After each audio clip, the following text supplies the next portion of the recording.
हाँ, ध्यान दो। तो जैसे टॉपिक में लास्ट क्लास में ओजोलिसिस वाला पार्ट मेंशन किए थे, जिसमें प्रोडक्ट वाला पार्ट कैसे बना सकते हैं हम लोग पाई बॉन्ड को ब्रेक कर करके, इस चीज़ का पार्ट मेंशन किया था तुम लोगों के लिए। और लास्ट क्लास में मेंशन भी किया था कि हम लोग ये चीज़ डिस्कस करेंगे, रेट्रोसिंथेसिस क्या होता है। यहाँ राइट साइड में दे भी रखा है रेट्रोसिंथेसिस वाला पार्ट। ये चीज़ लास्ट क्लास में मेंशन किया था, ये क्या होता है, इस चीज़ का हम लोग थोड़ा बहुत डिस्कशन करेंगे। और उसके अलावा फिर अल्काइन का ऑक्सीडेशन होगा, मतलब अल्काइल का ओजोलिसिस होगा, तो उस केस में क्या हो सकता है, या फिर जब हम लोग ऑक्सीडेटिव ओजोलिसिस कराते हैं तब उस केस में किस तरीके से प्रोडक्ट बन सकता है। तो हम लोग टॉपिक वाला पार्ट शुरू करते हैं। एक मिनट।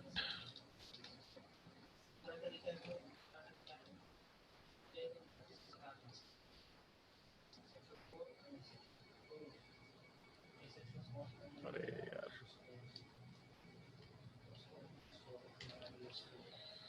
हाँ चलो ध्यान दो। जैसे ओजोनलिसिस में जब हम लोग अल्कीन का ओजोनलिसिस कर रहे थे, तो अल्कीन का ओजोनलिसिस में तो कोई ज़्यादा लोड नहीं था। अल्कीन वाले पार्ट में तो डबल बॉन्ड तोड़ो और ऑक्सीजन वाला पार्ट जोड़ो, ऐसा कंसिडरेशन लेके चल रहे थे। बट जब हम लोग अल्काइन की बात करते हैं, तो अल्काइन वाले पार्ट में थोड़ा वेरिएशन होता है। तो अल्काइन वाले पार्ट को अगर कंसिडर करके चलेंगे, तब उस केस में जैसे अल्काइन वाले पार्ट में ट्रिपल बॉन्ड होता है। तो ट्रिपल बॉन्ड वाले पार्ट में जब हम लोग ओजोनलिसिस कराते हैं, और ओजोनलिसिस वाले पार्ट में भी हम लोग रिडक्टिव ओजोनलिसिस करा रहे हैं, मतलब हम लोग O3 और H2O के साथ साथ सेकेंड स्टेप में जिंक या फिर डाई मिथाइल सल्फाइड यूज करके चल रहे हैं। तब उस केस में जैसे हम लोग अल्कीन को ब्रेक कर रहे थे, एग्जैक्टली वहाँ पे भी वैसे ही बॉन्ड को ब्रेक करेंगे, लेकिन एक छोटे से पॉइंट के साथ। हम लोगों का जो प्रोडक्ट है, उस प्रोडक्ट का फॉर्मेशन केवल इतना ही होगा अगर हम लोग रिडक्टिव ओजोनलिसिस करा रहे हैं तब। तो इसको समझने का तरीका ऐसा कंसिडर कर सकते हैं, जैसे यहाँ पे आर और यहाँ पे आर डैश ले लिया, तो आर और आर डैश का मतलब है कि कार्बन चेन अलग है। मतलब एक तरफ में कोई एक कार्बन चेन होगा, कोई एक टाइप पार्टिकुलर टाइप का अल्काइल चेन होगा, दूसरे साइड में कोई दूसरे टाइप का पार्टिकुलर टाइप का अल्काइल चेन होगा। तो जैसे आर और आर डैश लेके अगर हम लोग चल रहे हैं, तो इस केस में क्या कंसिडरेशन हो सकता है अपने पास। तो करना कुछ नहीं होता है। इस पूरे स्ट्रक्चर वाले पार्ट में जो हम लोग के पास स्ट्रक्चर दे रखा अल्काइन वाले पार्ट का, इस पूरे स्ट्रक्चर वाले पार्ट में जैसे C triple bond C R dash है, तो इस केस में हम लोग इस अल्काइन के केवल डबल बॉन्ड को ब्रेक करते हैं। नीचे वाले जो बॉन्ड है ब्लू कलर से मार्क किया, इस चीज को ब्रेक नहीं कर रहा है, केवल डबल बॉन्ड को ब्रेक कर रहा है। तो जब कार्बन कार्बन के डबल बॉन्ड को ब्रेक करते हैं, तो जिन दोनों कार्बन के बीच में डबल बॉन्ड था, उन दोनों पे ऑक्सीजन वाले पार्ट को प्लेस कर देना होता है। तो यहाँ से हम लोग अल्काइन वाले पार्ट का ओजोनलिसिस आराम से कंसिडर करते हुए काम कर सकते हैं। तो सिंपल सा सिनेरियो है, मतलब मेरे हिसाब से ज़्यादा कोई डिफिकल्टी नहीं होना चाहिए इसमें। केवल तीनों बॉन्ड को ब्रेक नहीं कर रहे हैं हम लोग, डबल बॉन्ड को ब्रेक करके जैसा काम पहले कर रहे थे, डबल बॉन्ड तोड़ो और ऑक्सीजन जोड़ो, एग्जैक्टली वही काम हम लोग यहाँ पे भी कर रहे हैं। और इस केस में दो डबल बॉन्ड ऑक्सीजन, मतलब carbon double bond oxygen just बगल वाले कार्बन के ऊपर है। तो इस केस में जब भी बगल वाले कार्बन के ऊपर सेम टाइप के ग्रुप होते हैं, तो हम लोग वर्ड यूज करते हैं विस्नल। जैसे याद होगा विस्नल डायोल वर्ड यूज किया था कन्फर्मेशन आइसोमेरिज्म में, तो विस्नल वर्ड यूज करेंगे। और यहाँ पे कीटोन दिख रहा, तो इस चीज को हम लोग विस्नल डाई कीटोन आराम से मेंशन करके काम कर सकते हैं। तो इस केस में जब अल्काइन का जनरली ओजोनलिसिस कराएंगे, तो हम लोग को विस्नल डाई कीटोन आराम से मिल जाएगा। नोट कर लो इस चीज को।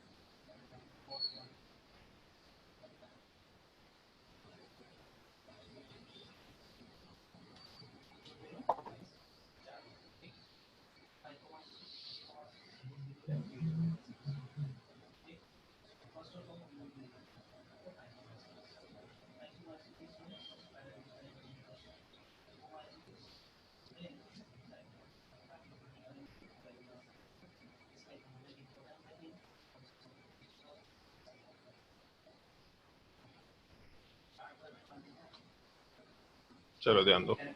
जैसे अल्काइन वाले पार्ट का जब हम लोग ओजोनलिसिस कंसिडर कर लिए, तो इसके बाद फिर हम लोग कंसिडरेशन में आराम से ये सब ले सकते हैं। हम लोग का ऑक्सीडेटिव ओजोनलिसिस वाला पार्ट क्या होता है, सिंपल सा कंसेप्ट है ऑक्सीडेटिव ओजोनलिसिस, ज़्यादा कुछ मेरे हिसाब से डिफिकल्टी होना नहीं चाहिए इसमें। बस इसमें हम लोग का अगर एल्डिहाइड वाला पार्ट बना हुआ है, तो एल्डिहाइड में जो H है, उस चीज़ को हम लोग ऑक्सीडाइज करके OH में कन्वर्ट कर देते हैं।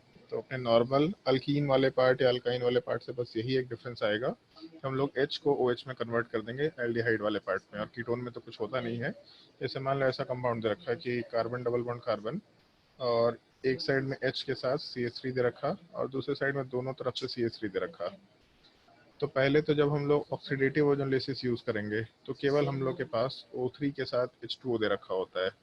इसमें जिंक और डाईमिथाइल सल्फाइड नहीं होना चाहिए, केवल ओजोन वाला part in the presence of H2O।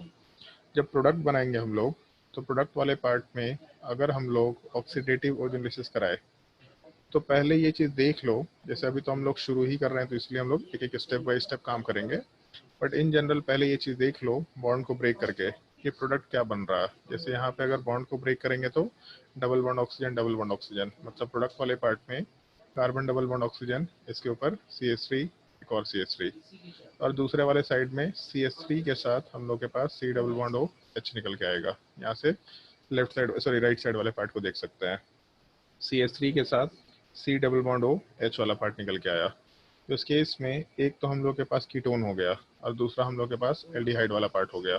तो जो कीटोन है, इसमें इस कार्बन पे, जिस कार्बन के ऊपर ऑक्सीजन है, उस पार्टिकुलर कार्बन पे कोई भी हाइड्रोजन नहीं है, केवल कार्बन वाला पार्ट है। तो इस केस में इसका अगर हम लोग ऑक्सीडेशन कराना भी चाहें तो इस केस में ऑक्सीडेशन नहीं होगा। लेकिन एल्डिहाइड में जिस कार्बन के ऊपर ऑक्सीजन है, उस पे अगर हाइड्रोजन है तो इसका ऑक्सीडेशन हो सकता है, और ऑक्सीडेशन के टाइम पे कुछ करना नहीं होता, बस जो H है उस H वाले पार्ट को OH में कन्वर्ट कर दो। तो हम लोग का ये जो प्रोडक्ट बना ये तो वैसे ही रह जाएगा, बट दूसरे वाले केस में हम लोग के पास एसिटिक एसिड का फॉर्मेशन निकल के आ जाएगा। तो हम लोग आराम से ऐसा कंसिडर करके चल सकते हैं कि प्रोडक्ट वाले पार्ट में एक तो एसिटिक एसिड का फॉर्मेशन हुआ और दूसरा प्रोपेनॉन वाले पार्ट का फॉर्मेशन हुआ।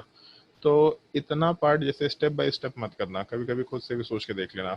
ये बॉन्ड को ब्रेक किया तो डबल बॉन्ड ऑक्सीजन का फॉर्मेशन हुआ, उसके बाद जो H है, बस इस H को OH में कन्वर्ट कर दो। अगर दो H है तो दोनों को OH में कन्वर्ट कर दो, अगर H नहीं है तो फिर जो जैसा दिख रहा है एग्जैक्टली वैसे ही का वैसे लेके काम कर सकते हैं, अपना प्रोडक्ट बनाने का काम सिंपल सा निकल के आ जाएगा। इस चीज़ को हम लोग ऑक्सीडेटिव ओजोनलिसिस बोलते हैं, जो कि अल्कीन के लिए हम लोग अप्लाई कर सकते हैं, अल्काइन के लिए भी अप्लाई कर सकते हैं। पहले अल्कीन वाले पार्ट को नोट करो, फिर अल्काइन वाले पार्ट को डिस्कस करते हैं।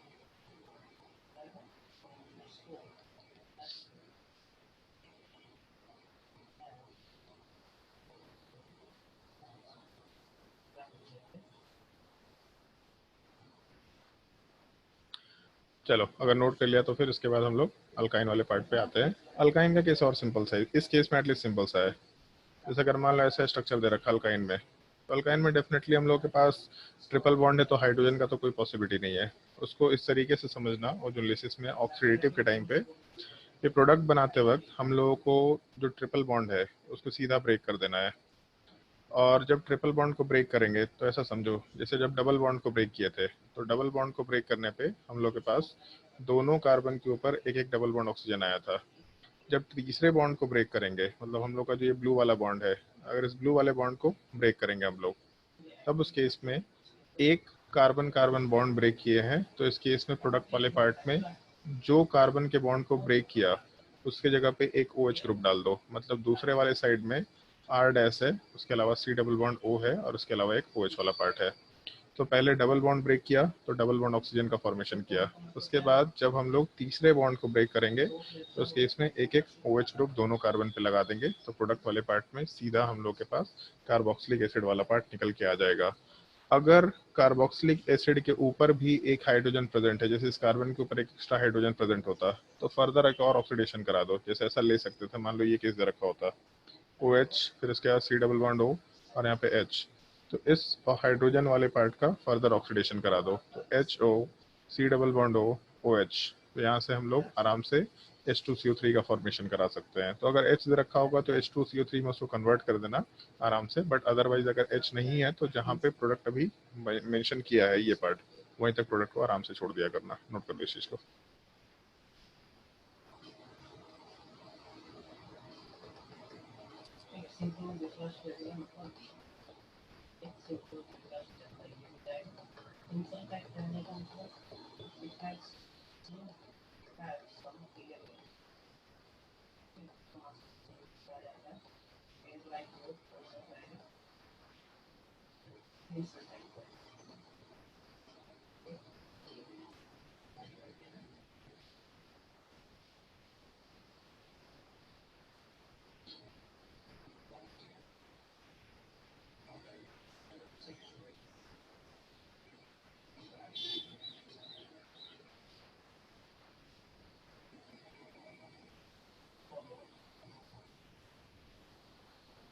और अगर नोट कर लिया तो फिर हम लोग रेट्रोसिंथेसिस वाले पार्ट पे कुछ क्वेश्चंस के बाद आराम से आ सकते हैं। चलो क्वेश्चन ट्राई करके देख लो। लास्ट क्लास में शायद 15 नंबर तक क्वेश्चन कराया था, तो 16वां नंबर ट्राई करो।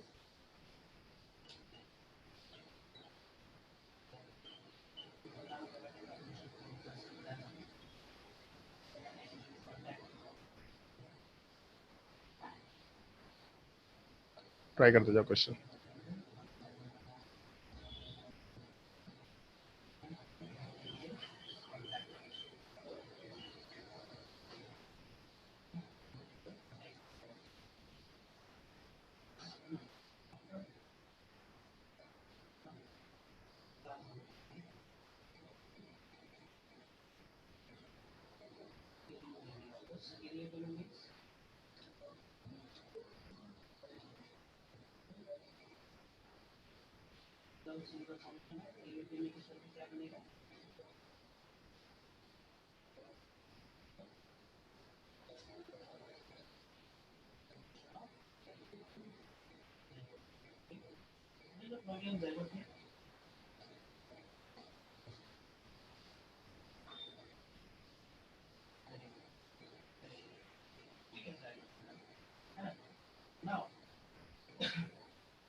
सर हम्म, सर जैसे 16 वाला केस पे भी अगर देख रहे हैं, एक सेकंड रुक जा।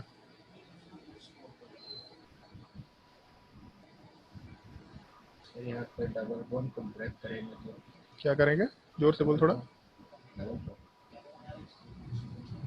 यार आवाज नहीं आ रहा, थोड़ा जोर से बोल। यार डबल बॉन्ड को ब्रेक करेंगे तो हाँ ऑक्सीजन ऑक्सीजन दोनों कार्बन एटम पे आएंगे और यहाँ पे हाँ। जैसे एच आएगा तो उसमें भी वो एच करेंगे। यार समझ नहीं आ रहा, आवाज क्लियर सर नहीं आ इसको भी रहा। ऑक्सीडाइज करेंगे जैसे हाँ एच हाँ, है। जिसको जिसको ऑक्सीडाइज कर सकते हैं, जहाँ पे सी डबल बॉन्ड ओ के बाद एच आएगा तो उसको ओ एच में कन्वर्ट कर देना है। ठीक है।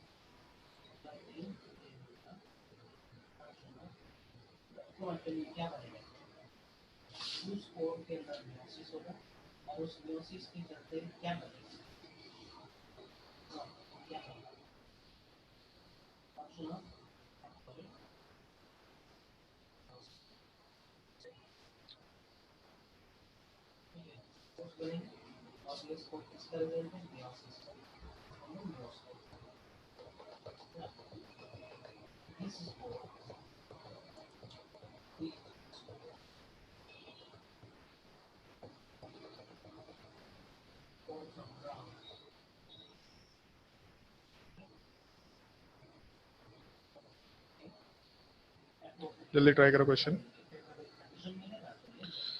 तो केवल आंसर बताते जा रहे हैं, अगर कहीं डिफिकल्टी होगा तो पूछ लेना। पहले वाले केस में एक तो ये प्रोडक्ट बनेगा और उसके अलावा एक H2CO3 वाला पार्ट मिलेगा। दूसरे वाले केस में 2 मोल हम लोगों को एसिटिक एसिड वाला पार्ट ही मिलेगा।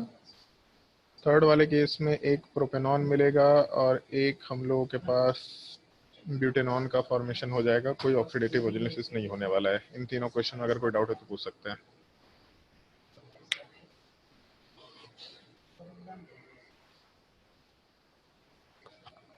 कोई भी डाउट है तो पूछ सकते हैं। 16, 17, 18।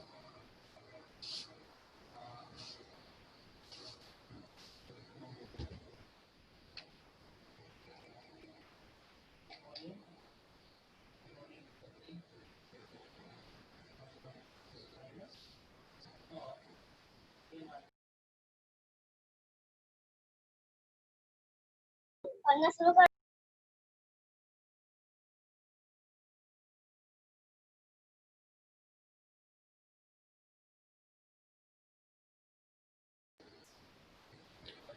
क्वेश्चन नंबर 19 वाले पार्ट को ट्राई करो, 20 वाले पार्ट को ट्राई करो। 19 वाले पार्ट में आज जिंक और H2 नहीं, जिंक और DMS होना चाहिए था। जिंक वाला पार्ट दे रखा, अगर जिंक दे रखा तब उस केस में रिडक्टिव ओजोनलिसिस यूज कर रहे हैं हम लोग। अगर रिडक्टिव यूज कर रहे हैं तो उस केस में जो हम लोग का डबल बॉन्ड है उसको ब्रेक करके डबल बॉन्ड ऑक्सीजन में कन्वर्ट तो करेंगे बट फर्दर कोई ऑक्सीडेशन नहीं कराएंगे। और अल्काइन को हम लोग ब्रेक करके केवल डबल बॉन्ड ऑक्सीजन में ही कन्वर्ट करेंगे। तो अपना प्रोडक्ट ऐसा कुछ निकल के आना चाहिए, CH3 के साथ C डबल बॉन्ड O, फिर से C डबल बॉन्ड O, उसके अलावा C double bond O H, उसके अलावा CH3 के साथ C double bond O H आराम से कंसिडर कर सकते हैं। और इसके नीचे वाले केस में O3 के साथ H2O दे रखा, मतलब ऑक्सीडेटिव ओजोनलिसिस करा रहे हैं हम लोग। तो इस केस में डबल बॉन्ड ब्रेक किया, यहाँ पे ऑक्सीडेशन करते वक्त एक हाइड्रोजन है तो डबल बॉन्ड ऑक्सीजन और H को OH में कन्वर्ट कर दो। दूसरे को ब्रेक करेंगे तो भी यहाँ पे हाइड्रोजन है, यहाँ पे भी एक हाइड्रोजन है, इधर भी एक हाइड्रोजन वाला पार्ट दे रखा। तो इस केस में हर एक कार्बन के ऊपर एक एक हाइड्रोजन है, मतलब हम लोग आराम से ऑक्सीडेटिव ओजोनलिसिस कराते वक्त ऑक्सीडेशन वाले पार्ट को सब तरफ कैरी आउट कर सकते हैं। तो CH3, फिर उसके बाद C डबल बॉन्ड O और यहाँ पे OH, मतलब एक प्रोडक्ट बन गया CH3 C double bond O OH के बराबर। सेम चीज इधर है, CH3 C double bond O और H को OH में कन्वर्ट कर दिया, मतलब इसके 2 मोल का फॉर्मेशन हो गया। उसके अलावा ये जो कार्बन को रेड से मार्क कर देते हैं, ये रेड वाला जो कार्बन है इस पे डबल बॉन्ड ऑक्सीजन और यहाँ पे OH, और इसके जस्ट बगल वाले कार्बन पे भी डबल बॉन्ड ऑक्सीजन और OH। इसका मतलब 2 पार्ट आराम से इस फॉर्मेट में आपस में अटैच हो जाएगा। हाँ भाई यशी, इसका नाम बताओ, इस कंपाउंड का नाम, कॉमन नेम चाहिए।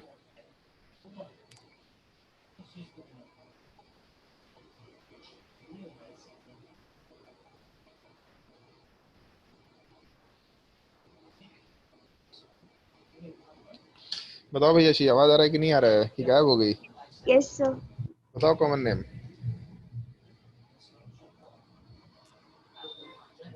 जिन लोगों का अल्फाबेटिकली नंबर लास्ट में आता है ना, यशी हो गए, विशाल हो गया, वैभव हो गया, ये सब बड़ा लास्ट में आता है, पता ही नहीं चलता इन लोगों का नाम। हाय विशाल, बताओ कॉमन नेम। तुम लोग को हम पहले ही बोले थे नोमेनक्लेचर तो हम रटवा देंगे क्लास 12 में, तो ऐसे नहीं, रटवाना तो है ही।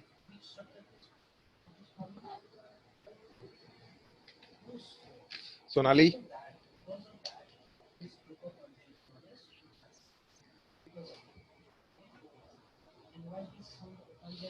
सिमी,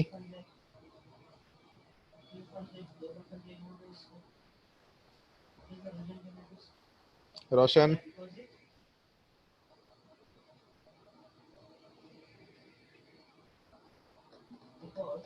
सबका नेट डिस्कनेक्टेड है अभी। राहुल, राहुल सिंह, राहुल कलिंदी नहीं, राहुल सिंह।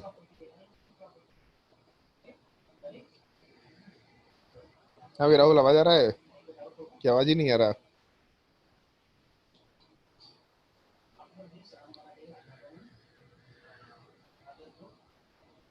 Kalindi, yes sir. बताओ कॉमन नेम बताओ। यस सर क्या कर रहा है? इथेनॉइक एसिड देख रहा है। इथेनॉइक एसिड टाइप कुछ है, इतना मार मारेगा नहीं, इथेनॉइक एसिड है जी इधर। Sir oxalic acid. क्या? Oxalic acid. कौन बोला? अच्छा सौम्या, सर हाँ भाई। Oxalic acid. अबे नालायक लोग, तुम लोग को इतना अच्छा तरीका बता रखा है याद रखने का डाई कार्बोक्सिलिक एसिड में, और जिंदगी में क्या चाहिए? और रांची वाले लोगों को और डंडा से मार मारेंगे हम। भाई 2 दिन पहले ये चीज बताया है, जस्ट अभी 2 दिन पहले ये चीज बताया है, वो भी याद नहीं है। डाई कार्बोक्सिलिक एसिड के सिस्टम में सबसे पहला जो एसिड होता है वो ऑक्सैलिक एसिड है, फिर उसके बाद malonic acid, succinic acid, glutaric acid, adipic acid, फिर उसके बाद पिमेलिक एसिड, और सबसे लास्ट में सुबेरिक एसिड। याद रखा करो भाई, कॉमन नेम याद रखो। जो एक तो ऑलरेडी हम तुम लोगों को याद रखने के लिए कम चीजें बोलते हैं, बोलते हैं समझो इस चीज को। जब हमको खुद याद नहीं होता, हम तुमको याद रखने बोलेंगे तो हमसे सवाल पूछेगा सर ये क्या होता है। हम अपना जिंदगी आसान कर रहे हैं बेसिकली, तुम लोग को समझ नहीं आ रहा। लेकिन तभी भी एटलीस्ट जो याद करने बोलते हैं वो तो याद कर लो कम से कम। इतना नालायक, अच्छा सर कम याद करते तो हम और कम याद करेंगे, हम क्यों याद करें? याद रखा करो कॉमन नेम से डायरेक्टली सवाल पूछा जा सकता है, ठीक है। खैर चलो, तो जैसे इस केस में प्रोडक्ट वाले पार्ट में सिंपल सा प्रोडक्ट अपने निकल के आया कि हम लोग जब बॉन्ड को ब्रेक किए तो हम लोग के पास टोटल 2 पाई बॉन्ड था। तो इस केस में जब बॉन्ड वाले पार्ट को ब्रेक करना शुरू करेंगे तो बेसिकली हम लोग के पास एक पार्ट को ब्रेक किए तो 2 डिवीजन हुआ, फिर दूसरे पार्ट को ब्रेक किए तो 1 डिवीजन, ये दूसरा डिवीजन और ये तीसरा डिवीजन, मतलब 3 प्रोडक्ट निकल के आने चाहिए थे। तो 2 प्रोडक्ट सेम टाइप का हो गया और 1 प्रोडक्ट ऑक्जेलिक एसिड आराम से निकल के आ गया। यहाँ तक कि पार्ट में अगर किसी को कोई दिक्कत है तो अच्छी बात है, अपना दिक्कत अपने पास रखो, हम बताएंगे नहीं, और नहीं दिक्कत नहीं है तो नेक्स्ट क्वेश्चन वाले पार्ट पे आराम से आ सकते हैं। क्वेश्चन नोट करो, लास्ट क्लास में मेंशन कर भी दिया था रेट्रोसिंथेसिस, एग्जैक्टली वही चीज यहाँ पे। Find the reactant from which the product is formed.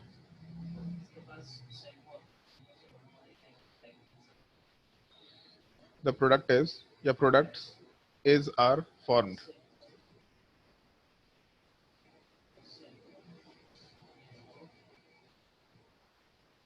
और बाय डिफॉल्ट मान के चल रहे हैं कि हम लोग यहाँ पे रिडक्टिव ओजोनलिसिस लेके चल रहे हैं, मतलब ये बाय डिफॉल्ट एक चीज हम लोग लेके चल रहे हैं, रिडक्टिव ओजोनलिसिस।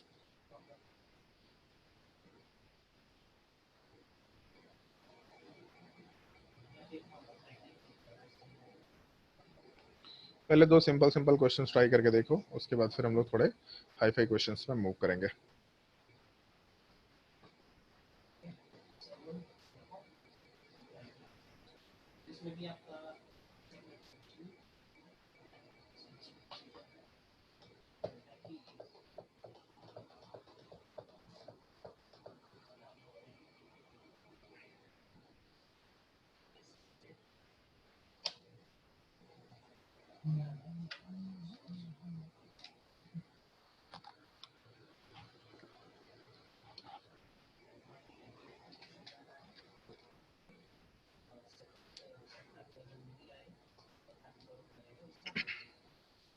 क्वेश्चन बहुत ही सिंपल सा है मेरे हिसाब से, इसका रिएक्टेंट निकालना पहले वाले का तो आ गया होगा। पहले वाले केस में ये रिएक्टेंट आएगा CH3 CH double bond CH2, और दूसरे वाले केस में निकालना थोड़ा प्रॉब्लमेटिक हो सकता है। तो पहले हमें काम करते हैं, पहले फर्स्ट वाले केस को डिस्कस करते हैं कि यहाँ पे रिएक्टेंट निकाला कैसे, करना क्या था।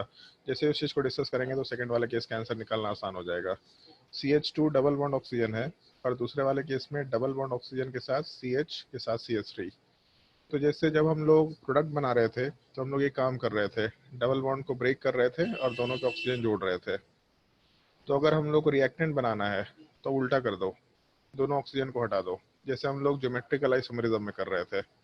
तो एक कंपाउंड के ऑक्सीजन को दूसरे कंपाउंड के ऑक्सीजन के सामने रखो और दोनों को एक बॉक्स में क्लोज करके रिमूव कर दो। बॉक्स में क्लोज करके रिमूव करने का मतलब है कि हम लोग बेसिकली इन दोनों ऑक्सीजन को हटा रहे हैं, तो यहाँ के कार्बन को डायरेक्टली दूसरे कार्बन वाले पार्ट से अटैच करके चल रहे हैं। तो प्रोडक्ट में हम लोग के पास CH2, उसके बाद डबल बॉन्ड CH, उसके बाद CH3 वाला पार्ट, तो आराम से ये रिएक्टेंट वाला पार्ट निकल के आ जाएगा। तो जो काम हम लोग प्रोडक्ट बनाने के लिए कर रहे थे उसका जस्ट उल्टा काम करना है। तो हमेशा कंपाउंड्स को बनाते वक्त या रिएक्टेंट्स को बनाते वक्त ऑक्सीजन वाले पार्ट को एक दूसरे के सामने रखो और सामने रखने के बाद उसको फिर एक बॉक्स में क्लोज करके हटा दो। जैसे ही बॉक्स में क्लोज करके हटाएंगे तो प्रोडक्ट का स्ट्रक्चर आराम से निकल के, मतलब सॉरी, रिएक्टेंट का स्ट्रक्चर आराम से निकल के आ जाएगा। जैसे मान लो क्वेश्चन नंबर 2 की बात करते हैं, तो यहाँ पे ऑक्सीजन दिख रहा है डबल बॉन्ड और दूसरे साइड भी डबल बॉन्ड ऑक्सीजन दिख रहा है। तो कुछ करना नहीं है इसमें, केवल यहाँ से ऑक्सीजन वाले पार्ट को और दूसरे ऑक्सीजन वाले पार्ट को एक बॉक्स में क्लोज करके हटा दो। एक काम करते हैं, इस रिएक्शन वाले पार्ट को नीचे अलग से मेंशन कर देते हैं। ये हम लोगों के पास जो रिएक्टेंट वाला पार्ट दिख रहा है उसमें जो ऑक्सीजन वाला पार्ट है उस ऑक्सीजन वाले पार्ट को एक बॉक्स में क्लोज करके हटा देते हैं। तो बॉक्स में क्लोज करके इन रिएक्टेंट को हटाने का लॉजिक ये है कि हम लोग आराम से ये जो कार्बन है जिसपे डबल बॉन्ड ऑक्सीजन और दूसरा कार्बन जिसपे डबल बॉन्ड ऑक्सीजन है, इन दोनों कार्बन को आपस में अटैच कर रहे हैं। और इन दोनों कार्बन को जब आपस में अटैच करेंगे तो डबल बॉन्ड के साथ अटैच करेंगे, क्योंकि दोनों पे डबल बॉन्ड ऑक्सीजन को रिमूव किया है।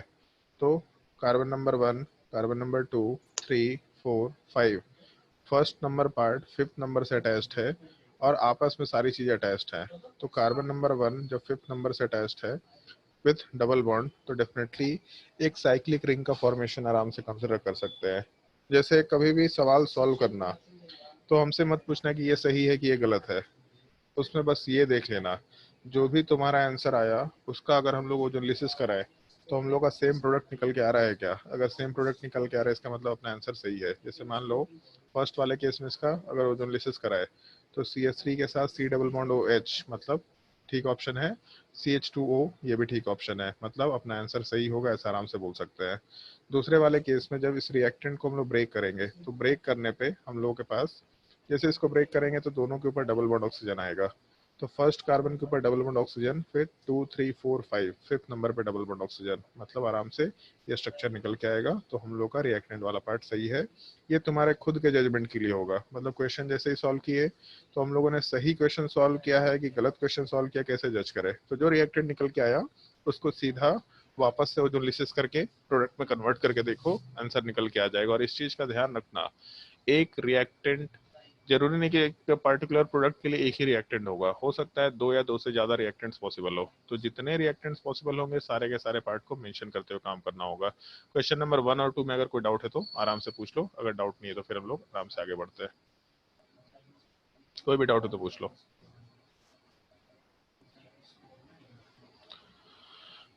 चलो अगर डाउट नहीं है तो फिर नेक्स्ट वाला क्वेश्चन ट्राई करके देखो।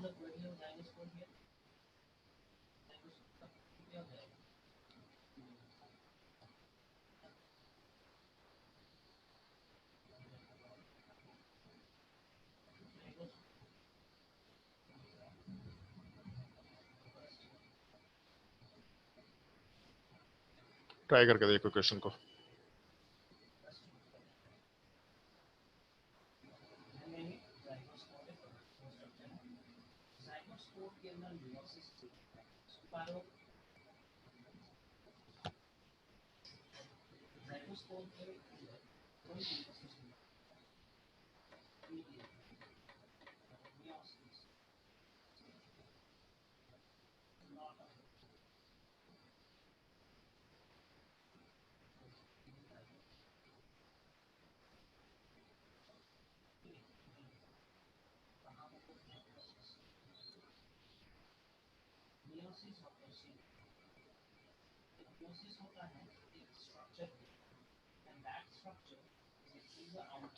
ट्राई करके देखो क्वेश्चन नंबर 3 एंड 4।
पहले वाले केस में हम लोगों के पास आंसर जब बनाना शुरू करेंगे तो ये ऑप्शंस निकल के आ सकते हैं, डबल बॉन्ड ऑक्सीजन और यहाँ पे मिथाइल ग्रुप दे रखा, तो यहाँ पे आराम से एक ये पॉसिबिलिटी, और दूसरे वाले केस में एक कार्बन वाला पार्ट है, मतलब बेसिकली यहाँ पे एक ही CH2 वाला पार्ट रहेगा। आइदर ये ऑप्शन हो जाएगा, और दूसरी पॉसिबिलिटी ऐसा कंसिडर कर सकते हैं हम लोग, यहाँ वाले पार्ट पे डबल बॉन्ड कार्बन और यहाँ वाले पार्ट में ये 2 पॉसिबल स्ट्रक्चर्स निकल के आ सकते हैं। अगर किसी को डाउट हो तो पूछ सकता है। सर दोनों बनाना होगा या एक को बनाने से चलेगा? बिल्कुल दोनों बनाना होगा, एक को बनाने से काम नहीं चलेगा। 2 को दे रखा है आंसर तो 2 को बनाओ, ठीक है। एटलीस्ट अभी हम लोग सब्जेक्टिवली काम कर रहे हैं, हो सकता है सवाल ऐसा पूछ दे, find the total possible number of reactants from which the following product can be obtained, तब क्या करेगा? एक को बनाएगा कि दो को बनाएगा? दो को बनाएंगे सर। दो बनाएगा। तो इसीलिए अभी उस चीज को सीखो, ये बेसिक्स चल रहा है, ठीक है। इनफैक्ट अगर ऑप्शन दे रखे हैं तो मेहनत भी नहीं करना होता है। अगर ऑप्शन दे रखे हैं तो ऑप्शन में जो भी चीजें दे रखी है उसका वो एनालिसिस करा के रिएक्टेंट से मैच कराओ। अगर मेरे पास ऑब्जेक्टिव क्वेश्चन होगा तो हम सब्जेक्टिवली इस चीज को सॉल्व नहीं करेंगे। हमेशा चारों ऑप्शंस में वो जो एनालिसिस का जो प्रोडक्ट बन सकता है उसको बना के अपने गिवन रिएक्टेंट में जो भी चीजें दे रखी थी, जैसे ये 4 ऑप्शन दे रखा था, सॉरी 3 पार्ट दे रखा था, तो हम लोग इन रिएक्टेंट्स का जो भी ऑप्शन दे रखा होगा उसका सीधा वो एनालिसिस कराएंगे और ऑप्शन से मैच करा के देखेंगे इस चीज को। बट सब्जेक्टिव क्वेश्चन के लिए भी प्रिपेयर्ड रहना होता है कि अगर इसी चीज को, क्योंकि अब तो मेंस में भी इंटीजर टाइप आ गया ना भाई, तो मेंस में भी तो सब्जेक्टिव क्वेश्चन पूछा जा सकता है। एडवांस का छोड़ो, मेंस में भी तो पूछा जा सकता है। तो बहुत सिंपल सा क्वेश्चन है, find the total possible reactants from which the following products can be obtained. तो सब सारी पॉसिबिलिटी कंसिडर करनी होगी। तो ए को बनेगा कि दो को बनेगा कि 4 को बनेगा उससे मतलब नहीं है, ठीक है। चलो नेक्स्ट वाले क्वेश्चन को ट्राई करके देखो। मैं ट्राई तो कर ही लिया होगा। नेक्स्ट वाले क्वेश्चन का आंसर हम डिस्कस करते हैं। नेक्स्ट वाले क्वेश्चन में एक पॉसिबिलिटी ये दिख रहा है हमको, 4 मेंबर्ड रिंग, उसमें 2 3 यहाँ वाले पार्ट पे डबल बॉन्ड कार्बन, एक ये पॉसिबिलिटी दिख रहा। दूसरी पॉसिबिलिटी 1 2 3 4 5 6 मतलब 6 मेंबर्ड रिंग, और 6 मेंबर्ड रिंग वाले पार्ट में एक तो मिथाइल ग्रुप दे रखा और दूसरे वाले पार्ट पे भी मिथाइल ग्रुप ही दे रखा, और उसके अलावा हम लोग छठा कार्बन, पांचवा चौथा, इसका मतलब यहाँ पे डबल बॉन्ड कार्बन बना सकते हैं। Second possibility. थर्ड पॉसिबिलिटी 1 2 3 मतलब 3 मेंबर्ड रिंग बना सकते हैं आराम से, और 3 मेंबर्ड रिंग वाले पार्ट को अगर कंसिडर करके चले तो इस केस में एक पे हम लोग के पास मिथाइल ग्रुप वाला पार्ट दे रखा है। एक काम कर, इसको थोड़ा शिफ्ट कर देते इधर, ऐसा, एक पे मिथाइल ग्रुप वाला पार्ट और दूसरे वाले पार्ट पे एक कार्बन, दूसरा कार्बन, तीसरा कार्बन, चौथा कार्बन, तो टोटल 4 कार्बन दे रखे हैं। तो 2 3 4, और इसमें थर्ड कार्बन के ऊपर 1 2 3, हाँ ये 3 पॉसिबल स्ट्रक्चर्स निकल के आ सकते हैं। अगर इन तीनों में कोई डाउट है तो पूछ सकते हैं, और अगर इन तीनों के अलावा कोई चौथा स्ट्रक्चर निकल के आता है तो भी पूछ सकते हैं। सर 8 मेंबर रिंग नहीं हो सकता? कौन सा 8 मेंबर रिंग? 8 मेंबर रिंग कैसे बनाएंगे ये बता दे सर। 8 मेंबर बनाने के लिए ये जो कार्बन मार्क किए हैं उन दोनों को आपस में अटैच करना पड़ेगा। हाँ। तो अटैच तो तब करते जब दोनों के ऊपर डबल बॉन्ड ऑक्सीजन वाला पार्ट निकल के आ रहा होता, अच्छा। है कि नहीं? हाँ सर। मतलब इस चीज को सीखना है, इसलिए हम ओजोन लेसेस वाला टॉपिक से शुरू करना प्रेफरेबली सही मानते हैं, क्योंकि इस चीज को सीखना जरूरी है अभी के टाइम पे। मतलब कैसे हम लोग रिंग का साइज बना के चलेंगे ये चीजें सीखना जरूरी है। तो जैसे अगर 8 मेंबर रिंग बनाना होता तो यहाँ के ऑक्सीजन को यहाँ से हटाते तो आराम से 8 मेंबर रिंग बनता। इंट्रामोलिकुलर रिएक्शन में ये चीज बहुत हेल्पफुल रहता है। ये बेसिक्स क्लियर होने चाहिए कि 6 member ring, 5 member ring, 7 member ring कैसे बना रहा है, कंफ्यूजन नहीं होगा आगे। किसी को और कोई डाउट है तो पूछ सकता है। डाउट है तो क्लियर कर लो भाई, ये सब बेसिक्स है। धीरे धीरे स्पीड बढ़ेगा तो हमको मत बोलना। सर ये डबल बॉन्ड होने के लिए वहाँ पे तो ऑक्सीजन, मतलब वो ऑक्सीजन जो है अल्टरनेट पोजीशन पे होना चाहिए था, मतलब अल्टरनेट पोजीशन पे ऑक्सीजन होना चाहिए। एक बार फिर से हम तेरा ये एनोटेशन ऑन कर रहे हैं तो अपने उसमें स्क्रीन पे एनोटेशन करके बताओ कहाँ पे ऑक्सीजन की बात कर रहा है। सर हम बोल रहे ये अगर पाई बॉन्ड यहाँ पे होता, मार्क करना उसमें, स्क्रीन पे मार्क कर, एनोटेशन ऑन है। कौन सा पाई बॉन्ड बोल रहा है? क्योंकि सब जगह पाई बॉन्ड दिख रहा है। नहीं सर 3 जगह पाई बॉन्ड है ना, तो एक पाई बॉन्ड ब्रेक होगा तो 2 ऑक्सीजन आएगा, तो वो एडजेसेंट पोजीशन पे आना चाहिए, वो तो अल्टरनेट पे दिया हुआ है। एक पाई बॉन्ड ब्रेक होगा तो 2 जगह पे ऑक्सीजन आएगा और एडजेसेंट पोजीशन पे आना चाहिए। तो हम तो ट्रिपल बॉन्ड बना रहे हैं ना भाई। चलो ठीक है, जैसे चलो ठीक है, एक बार कंसिडर करके देखते हो उस चीज को। मान लो जैसे सवाल ऐसा दे रखा, अगर हमको प्रोडक्ट बनाना है तो हम उल्टे डायरेक्शन के हिसाब से ही बात कर रहे हैं, क्या क्या कर सकते थे। तो जैसे एक चीज देखो, एक स्ट्रेट चेन में हम लोग के पास 3 जगह डबल बॉन्ड है, ठीक है, और उसके अलावा हम लोग के पास ऑप्शन अवेलेबल क्या है दूसरे पार्ट में अटैच करने के लिए? तो एक ही ऑप्शन अवेलेबल है CH2O का। तो क्या क्या पॉसिबिलिटी है? तो इधर हम लोग जो सबसे राइट साइड में पार्ट है इसको हम कार्बन से मार्क कर देते हैं। जैसे मान लो इस साइड में ऑक्सीजन 1 है, फिर ऑक्सीजन 2 है, और उसके बाद ऑक्सीजन 3 वाला पार्ट है। तो इधर ऑक्सीजन 1 के साथ ये CH2 वाला पार्ट को हम लोग अटैच करके देखें ऑक्सीजन 2 के साथ, ऑक्सीजन 3 के साथ, अगर 1 और 2 या 1 और 3 कुछ भी सेम होता तो उसको एक ही काउंट करते हैं, बट तीनों डिफरेंट दिख रहा है, देख के मालूम पड़ रहा है कि स्ट्रक्चर बिल्कुल नॉन सिमेट्रिकल टाइप का है, तो तीनों का ऑक्सीजन वाले पार्ट डिफरेंट टाइप के हैं। तो पहली पॉसिबिलिटी ये ले सकते हैं कि हम लोग का जो CH2O है वो हम लोग के सबसे थर्ड वाले पार्ट के साथ चला जाए। तो अगर ये दोनों आपस में कंबाइन करेंगे तो उसके बाद बाकी दोनों को कैसे रिलेट करें, तो बाकी दोनों को रिलेट कर सकते हैं, यहाँ से ऑक्सीजन हटाए और इसके साथ साथ यहाँ से ऑक्सीजन हटाए, तो आराम से दोनों रिलेट हो जाएगा। तो जब 1 और 2 वाले पार्ट को एक बॉक्स में क्लोज करेंगे, मतलब जिस कार्बन पे ऑक्सीजन 1 है और जिस कार्बन पे ऑक्सीजन 2 है, ये दोनों आपस में रिलेट होंगे डबल बॉन्ड से, तो 1 नंबर, 2 नंबर, 3 नंबर, 4 नंबर, तो एक 4 मेंबर रिंग का फॉर्मेशन होगा इंक्लूडिंग डबल बॉन्ड। एक ये पॉसिबिलिटी हो गया। अब उसमें बनाया कैसे प्रोडक्ट है, तो पहले इसको यहाँ से अटैच किया, जब इसको यहाँ से अटैच किया तो इस केस में इन दोनों के बीच में, मतलब कार्बन 1 और 4 के बीच में डबल बॉन्ड का फॉर्मेशन हुआ। तो ये प्रोडक्ट बनाना बता रहे हैं, एक तो 4 मेंबर रिंग बनाया और उसमें एक डबल बॉन्ड तो रहेगा ही रहेगा। तो मान लेते हैं कि कार्बन नंबर 1 ऊपर वाला है, मान लेते हैं, assumption ले लेते हैं, तो कार्बन नंबर 1 पे जो रिंग का पार्ट है वो तो अंदर के साइड से है, मतलब ब्लू वाला जो एटम से रिंग का पार्ट है, तो इन सब से तो हम लोग को मतलब नहीं है, तो ये रिंग के पार्ट के अंदर कुछ नहीं दिख रहा। कार्बन नंबर 1 पे कुछ नहीं था, 4 पे कुछ नहीं था, डबल बॉन्ड आपस में अटैच कर चुके थे हम लोग। कार्बन नंबर 2 पे हम लोग को कुछ भी नहीं दिख रहा, 3 पे कुछ भी नहीं दिख रहा, लेकिन इस रिंग के बाहर के साइड में हम लोग के पास कार्बन नंबर 1 पे एक मिथाइल ग्रुप दे रखा है। तो कार्बन नंबर 1 पे हम लोग रिंग के बाहर के साइड में एक मिथाइल ग्रुप बना देते हैं। फिर उसके बाद कार्बन नंबर 4 पे 3 का कार्बन चेन दिख रहा, तो कार्बन नंबर 4 वाला पार्ट, तो 1 के बाद 2, 3, 4, कार्बन नंबर 4 पे 3 का कार्बन चेन बना दिया, जिसमें सेकंड कार्बन पे, फर्स्ट कार्बन छोड़ दो, सेकंड कार्बन वाले पार्ट पे एक डबल बॉन्ड ऑक्सीजन है, तो यहाँ डबल बॉन्ड ऑक्सीजन बना दिया। हम उसमें ऊपर लिखे थे इस चीज को, यहाँ डबल बॉन्ड ऑक्सीजन, और नीचे वाले पार्ट पे हम मिथाइल वाले पार्ट को लिखे थे। तो अगर हम 1 नंबर कार्बन ऊपर वाले को मानेंगे तो उसके हिसाब से हम लोग का ये स्ट्रक्चर निकल के आएगा, और अगर 1 नंबर वाला पार्ट नीचे वाले को मानेंगे तो जो हम पहले स्ट्रक्चर बनाए थे उस टाइप का स्ट्रक्चर निकल के आना चाहिए। समझ आया कि और कुछ डाउट था? बोल जल्दी, अगर डाउट है तो पूछ सकता है, कोई दिक्कत नहीं है। नहीं सर, ठीक। ठीक है। अब मान लो दूसरी पॉसिबिलिटी है कि हम लोग यहाँ वाले पार्ट के साथ CH2O को अटैच कर देते हैं, मतलब बीच वाले ऑक्सीजन के साथ।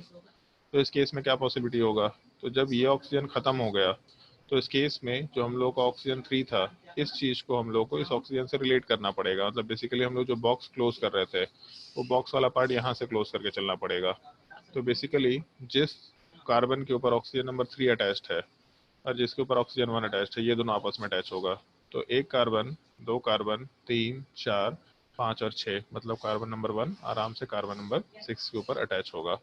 अब इसमें भी जब कार्बन नंबर 1 को कार्बन नंबर 6 वाले पार्ट से अटैच करना शुरू किए तो प्रोडक्ट कैसे बनेगा, तो सबसे पहला पार्ट 6 मेंबर रिंग तो बनेगा, ये फिक्स है, विथ 1 डबल बॉन्ड। उसके बाद कार्बन नंबर 1 पे एक मिथाइल ग्रुप है, तो कार्बन नंबर 1 किसी को ही मान लो, ऊपर वाले को, उसमें मिथाइल ग्रुप है, और कार्बन नंबर 6 पे भी एक मिथाइल ग्रुप है। तो कार्बन नंबर 1 अगर ऊपर वाला है तो 6 नीचे वाला होगा, इस पे भी एक मिथाइल ग्रुप है। उसके अलावा इस बार ये जो 1 से लेके 2, 3, 4, 5, 6, ये जो रिंग के अंदर का पार्ट था, इस रिंग वाले पार्ट में 4 नंबर वाले कार्बन पे एक डबल बॉन्ड ऑक्सीजन जो था वो नीचे वाले पार्ट से अटैच होकर हट गया था। तो जब यहाँ पे हम लोग डबल बॉन्ड ऑक्सीजन को नीचे के डबल बॉन्ड ऑक्सीजन से रिमूव करेंगे तो बेसिकली ये ऑक्सीजन वाले पार्ट हटेंगे और यहाँ पे कार्बन डबल बॉन्ड कार्बन का फॉर्मेशन होगा। तो हम लोगों का जो भी स्ट्रक्चर निकल के आया उसमें कार्बन नंबर 4, तो 1 अगर ये है तो 2, 3, 4, या फिर 6 नंबर से काउंट करें तो 5, 4। इस कार्बन नंबर 4 पे हम लोग के पास एक डबल बॉन्ड कार्बन वाला पार्ट अटैच होना चाहिए। ये अपने प्रोडक्ट बनाने का तरीका हो गया। तो 3 मेंबर रिंग हम सजेशन नहीं दे रहे अभी, 3 मेंबर रिंग खुद से सोच के देखना कि कैसे बनाए होंगे, बाकी 2 पार्ट कैसे बना रखे ये तुम लोग को समझ में आ गया होगा मेरे हिसाब से। तो इस केस में हम थोड़ा डायग्राम को वापस से उसी स्ट्रक्चर में लेके चले जाते हैं जैसा बनाया था, ताकि रिएक्शन वाला पार्ट दिखाई दे तुम लोगों को। ऐसा कुछ रिएक्टेंट दे रखा था शायद, डबल बॉन्ड ऑक्सीजन 1, 2, 3, 4, यहाँ डबल बॉन्ड ऑक्सीजन होना चाहिए, फिर उसके बाद 6 नंबर पे, हाँ ये अपना रिएक्टेंट दे रखा था प्लस ये पार्ट। अगर कोई डाउट है तो पूछ सकते हैं। चलो अगर डाउट नहीं है तो फिर उसके आगे वाले पार्ट पे हम लोग मूव करते हैं। जैसे इसके क्वेश्चंस में बहुत ज्यादा रिगोरस क्वेश्चन हम हाँ बोलो सर। क्वेश्चन नंबर 3 में हाँ 2 रिएक्टेंट भी हो सकता है ना? तो हम जैसे कितना बनाए थे? नहीं मतलब वो तो सिंगल सिंगल रिएक्टेंट है ना, हाँ। दो रिएक्टेंट को कंबाइन करके, जैसे अरे पहला वाला। चौपट आदमी, अगर दो रिएक्टेंट हो ही जाएगा तो तुमको समझ में आ रहा है, फिर तो हजारों टाइप के रिएक्शन बनेंगे। डेफिनेटली हम लोग एक रिएक्टेंट से दो प्रोडक्ट बना रहे हैं। कभी वो एनालिसिस में सवाल देखा कि दो रिएक्टेंट दिया और बोला सारा प्रोडक्ट बनाओ? एक रिएक्टेंट से प्रोडक्ट बनाते थे जी मल्टीपल। तो जब एक रिएक्टेंट से मल्टीपल प्रोडक्ट बनाते थे तो मल्टीपल प्रोडक्ट से एक ही रिएक्टेंट बनाएंगे कि हम दो रिएक्टेंट बनाने लग जाएंगे? गजब गधा वाला सवाल नहीं करता है। सूत्र के पढ़ रहा है जी।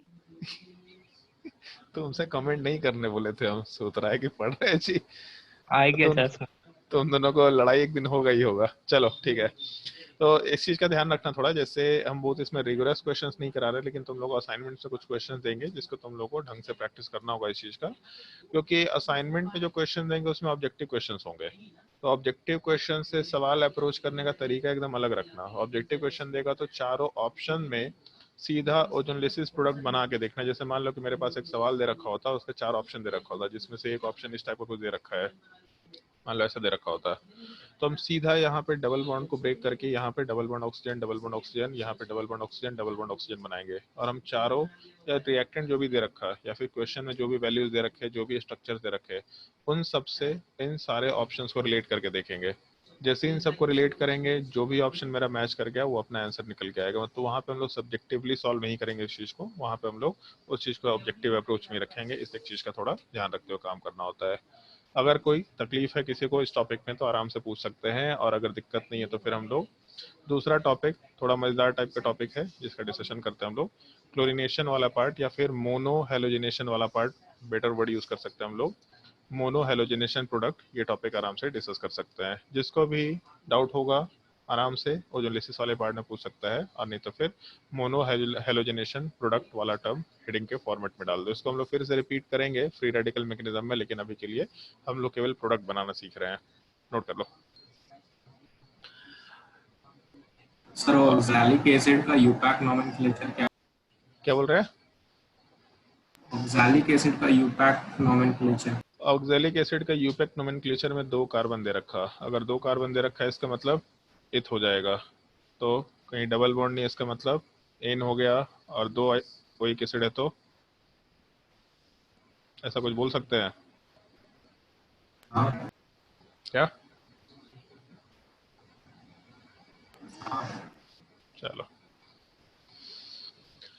चलो ध्यान दो। तो जैसे मोनोक्लोरो प्रोडक्ट वाले पार्ट को छोड़ो, पहले 10th क्लास में एक चीज सुना होगा, मतलब बहुत ही अच्छा रिएक्शन होता है 10th क्लास में ऑर्गेनिक केमिस्ट्री वाले पार्ट में, मतलब कार्बन एंड कंपाउंड में, कि जब हम लोग CH4 का रिएक्शन हेलोजन के साथ कराते हैं तो उसके इसमें प्रोडक्ट वाले पार्ट में CH3X का फॉर्मेशन होता है और साथ ही साथ HX का फॉर्मेशन होता है। वहाँ पे इस चीज को सब्स्टिट्यूशन रिएक्शन भी बोलता है। शायद मेरे हिसाब से कुछ कुछ लोगों को याद होगा, हम भी 10th क्लास में इस चीज को पढ़े थे। एक्चुअली वो इन्फॉर्मेशन मेरे 10th क्लास की चीजें रिटेन कर रखी है। सवाल उसमें ऐसा रहता था, फ्लोरीन के साथ जब रिएक्शन कराते थे तो हम लोग डार्क कंडीशन में कराते हैं, जब हम लोग क्लोरीनेशन कराते हैं तो रूम टेम्परेचर पे कराते हैं, जब ब्रोमीन के साथ रिएक्शन कराते हैं और हर जगह पे सनलाइट होता है, सनलाइट या फिर अल्ट्रावायलेट लाइट होता है। तो हम लोग जब फ्लोरीन के साथ रिएक्शन कराते हैं तो डार्क कंडीशन रखना होता है, जब क्लोरीन के साथ रिएक्शन कराते हैं तो रूम टेम्परेचर पे रिएक्शन होता है, जब ब्रोमीन के साथ रिएक्शन कराते हैं तो अप्रोक्सीमेटली 127 डिग्री रिएक्शन मतलब डिग्री सेल्सियस चाहिए होता है, और आयोडीन के साथ रिएक्शन और हाई टेम्परेचर, इनफैक्ट आयोडीन के साथ रिएक्शन फिजिबल होता भी नहीं है। यही रिएक्शन का हम लोग को थोड़ा एक्सटेंशन यूज करना है, मतलब इसी रिएक्शन वाले पार्ट में जो यहाँ पे हम लोगों ने कार्बन के ऊपर जब हेलोजन का एडिशन कराया in the presence of sunlight और अल्ट्रावायलेट लाइट, तो इस केस में CH3X का फॉर्मेशन हुआ। तो CH3X में ये कार्बन चेन है, मतलब अल्काइल ग्रुप है, और यहाँ वाले पार्ट में हेलोजन है, तो हेलोजन को हम लोग इन जनरल हैलाइड बोल सकते हैं। तो इस केस में जब हम लोग एक अल्केन पे हेलोजन का एडिशन कराएंगे in the presence of sunlight और अल्ट्रावायलेट लाइट, तब उस केस में अल्काइल हैलाइड का फॉर्मेशन आराम से हो सकता है। और जब हम लोग रिएक्शन करा रहे हैं तो 10th क्लास में पढ़ लिया था सब्स्टिट्यूशन रिएक्शन है। सब्स्टिट्यूशन क्यों? क्योंकि कार्बन के ऊपर के एक हाइड्रोजन को जो हम लोग का एक हेलोजन वाला पार्ट है वो सब्स्टिट्यूट कर रहा है, तो हम लोग सब्स्टिट्यूशन रिएक्शन आराम से वर्ड मेंशन करते हुए काम कर सकते हैं। हम लोग यहाँ पे टर्म यूज कर रहे हैं मोनो हेलोजिनेशन, तो मोनो वर्ड से समझ में आता है वन, और एक हेलोजिनेशन मतलब मोनो हेलोजिनेशन मतलब वन हेलोजिनेशन। तो जब हम लोग CH3X वाले पार्ट को कंसिडर करके चलेंगे तब उस केस में आराम से ऐसा कंसिडर कर सकते हैं कि CH3X वाले पार्ट, मतलब जब हम लोग CH3 वाले पार्ट को कंसिडर करके चलेंगे तो उस केस में एक चीज़ देख सकते हैं हम लोग कि कार्बन वाले पार्ट पे हम लोग एक हेलोजन का एडिशन करा रहे हैं केवल, जैसे यहाँ दिख रहा है कार्बन पे हम लोग एक हेलोजन का एडिशन करा रहे हैं, तब उस केस में हम लोग टर्म आराम से मोनो हेलोजनेशन यूज करते हुए काम कर सकते हैं। पॉइंट हम लोग का यहाँ पे डिस्कशन का ये है, जैसे कैसे मोनो हेलोजनेशन हो रहा, सनलाइट हम लोग लेके क्यों चल रहे हैं, या फिर डार्क कंडीशन क्या है, रूम टेम्परेचर क्या है, 127 डिग्री सेल्सियस से क्या फर्क पड़ेगा, ये चीज़ पे आएंगे हम लोग जब हम लोग रिएक्शन मैकेनिज्म डिस्कस करेंगे। तो वहाँ पे हम लोग एक पार्टिकुलर टॉपिक पढ़ते हैं, फ्री रेडिकल मैकेनिज्म। उस फ्री रेडिकल वाले पार्ट में इस चीज़ का डिस्कशन करेंगे, मतलब प्रॉपरली सारे मैकेनिज्म के साथ काम करेंगे, रीजन के साथ, लॉजिक के साथ काम करेंगे। यहाँ पे हम लोग को रीजन और लॉजिक से मतलब नहीं है, रिएक्शन कैसे हो रहा है इससे मतलब नहीं है, बस रिएक्शन हो रहा है। और जब रिएक्शन हो रहा है तो प्रोडक्ट जो बन रहा है वो कितना बनेगा, इस चीज़ से हम लोग को मतलब है, इस चीज़ का हम लोग को कैलकुलेशन करना है। और उसमें कैलकुलेशन करते वक्त हम लोग क्या क्या चीज़ों का ध्यान रख सकते हैं, इन सब चीज़ों का हम लोग को थोड़ा ध्यान रखते हुए काम करना होगा। उसमें जैसे एक मान लो हम लोग सिंपल सी बात करते हैं, पहले हम कुछ एग्जाम्पल्स के फॉर्मेट में काम करें, हम क्वेश्चन के फॉर्मेट में ही काम कर रहे हैं। क्वेश्चन कैसे सॉल्व करना है, प्रोडक्ट कैसे बनाना है, उसमें क्या क्या कंडीशंस एडअप हो सकते हैं, केवल उस फॉर्मेट में हम लोग काम कर रहे हैं। और उससे पहले हम कुछ कुछ इन्फॉर्मेशन शेयर करते जाएंगे तुम लोगों को। वो इन्फॉर्मेशन ऑलरेडी हम लोगों ने डिस्कस कर रखा है स्टीरियो आइसोमरिज्म में, उन्हीं का कुछ एप्लीकेशन का पार्ट होगा, वो तुम लोगों को ढंग से सुनते चले जाना है। तो क्वेश्चन नोट कर लो, फाइंड द मोनो या find the total number of monochloro product. In general monochlorination वाला ही पार्ट कंसिडर किया जाता है। Find the total number of monochloro product including stereoisomer,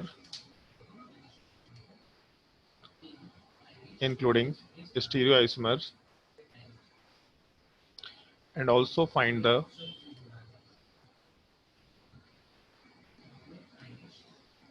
number of fractions obtained। इस तरह का एक सवाल कोई डाउट सेशन में भी डाला था और हम बोले थे इस चीज को भी हम लोग डिस्कस नहीं कर रखे हैं, इस चीज को थोड़ा आगे डिस्कस करेंगे, तो थोड़ा वेट कर लो। Number of fractions obtained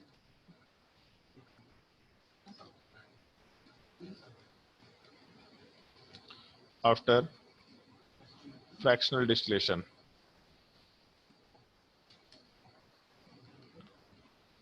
After fractional distillation, find the total number of monochloro products obtained including stereoisomers, and also find the number of fractions obtained after fractional distillation।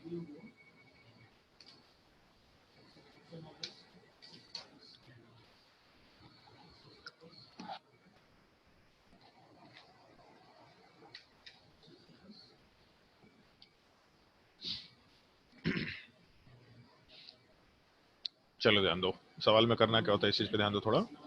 जैसे सवाल में नॉर्मली एक alkane chain दे रखा होगा, जैसे मान लो ऐसा सवाल दे रखा CH3 के साथ, या अभी CH4 ले लेते हैं हम, सबसे पहला केस।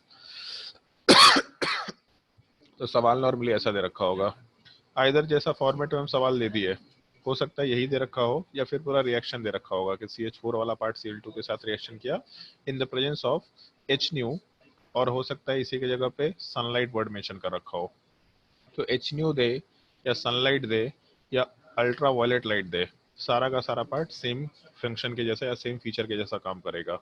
तो इस केस में करना कुछ नहीं होता है, बस मोनोक्लोरो प्रोडक्ट बोला है तो एक हाइड्रोजन हटा के एक हेलोजन लगाओ।